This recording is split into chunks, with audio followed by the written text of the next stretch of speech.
Le temps qu'Anne nous rejoigne, hein, peut-être dans un premier temps remercier et re-remercier l'Université Paris-Saclay pour l'organisation de cette deuxième édition des Assises nationales des données de la recherche.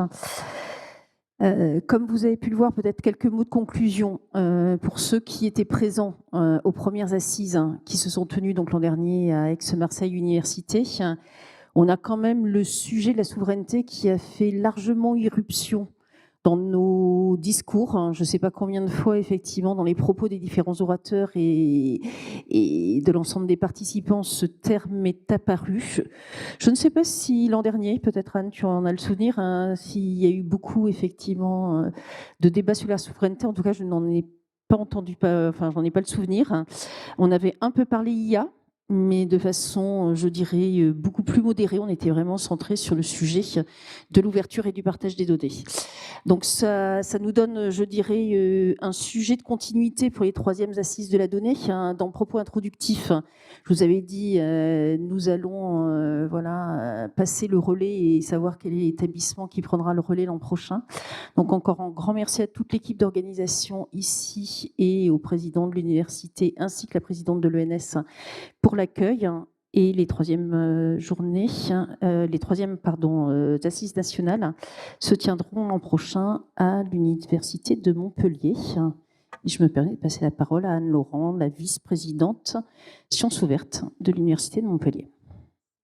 Merci beaucoup Isabelle, merci beaucoup à toutes et tous. Merci pour la confiance accordée pour ces troisièmes assises qui se tiendront donc à Montpellier, à l'Université de Montpellier, en lien avec tous les partenaires. Certains sont dans la salle, donc voilà. Vous découvrirez le bel écosystème de Montpellier sur les données de la recherche que vous connaissez sans doute déjà en partie. Le challenge est grand parce que c'est vrai que pour la première édition à Marseille et ici à Saclay, on a été vraiment très bien accueillis, à la fois au niveau de l'organisation et puis sur les contenus. Donc on va tenter de relever ce challenge et du coup, on se donne rendez-vous l'année prochaine.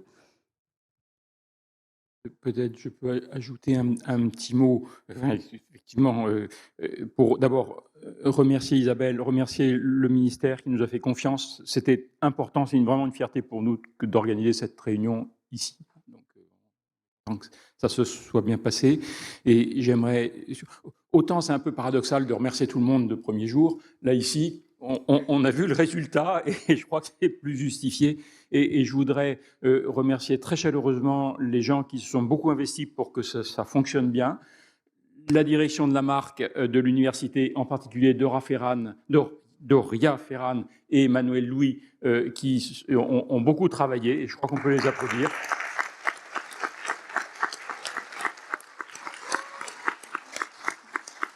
Et puis également donc notre Dibiso à l'université, on a une direction des bibliothèques, de l'information et de la science ouverte, avec à leur tête Émilie Bartet et son adjoint Cédric Mercier, qui vraiment ont été les chevilles ouvrières, ont beaucoup travaillé pour que ça se passe. Voilà. Et puis, peut-être plus généralement, remercier tous les orateurs qui ont quand même fait l'essentiel du boulot, il faut reconnaître.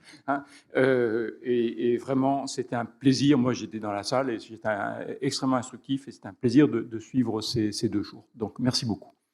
Et donc, à l'an prochain à Montpellier, c'est ça. Bon courage, Anne.